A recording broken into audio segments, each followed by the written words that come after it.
À réception d'une saisie sur salaire, vous devez vérifier la composition familiale du salarié. En effet, vous devez mettre à jour ces informations si nécessaire, car elles sont prises en compte dans le calcul de la quotité saisissable. Une majoration via la constante 203 est mise à jour pour être appliquée par enfant à charge. Pour saisir les informations relatives à la saisie sur rémunération, allez sur la page éléments non soumis. Une saisie sur rémunération est actuellement en cours puisqu'il reste un reliquat de 13,08 € à devoir.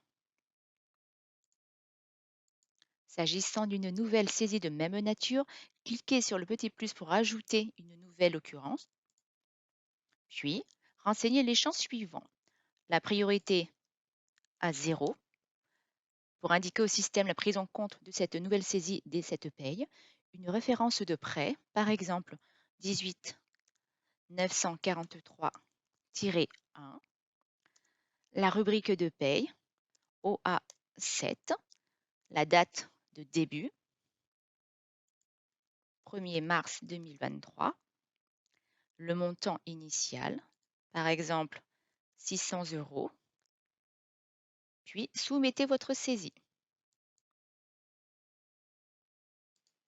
À l'issue du calcul de la paye, vous retrouvez sur le bulletin du salarié concerné deux lignes de rémunération concernant la saisie avec la rubrique OA7 d'un montant de 162,13 € et de 13,08 €.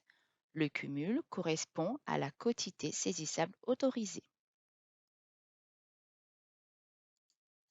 Voici un exemple de calcul manuel pour vérifier le montant de la quotité saisissable en reprenant le net saisissable et les tranches légales à jour de 2023. À l'issue du cycle de paye du mois, vous retrouvez dans l'état pré-saisi les retenues du salarié. Dans la colonne numéro, vous retrouverez également les références de chaque saisie. Dans les résultats condensés, en cliquant sur l'entonnoir via le compteur 0,96, vous visualisez trimestre par trimestre les montants calculés.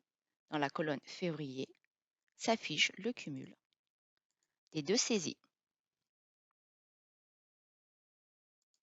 Sur la page des pré-saisies, la saisie numéro 1 est soldée, la saisie numéro 2 a un solde en cours.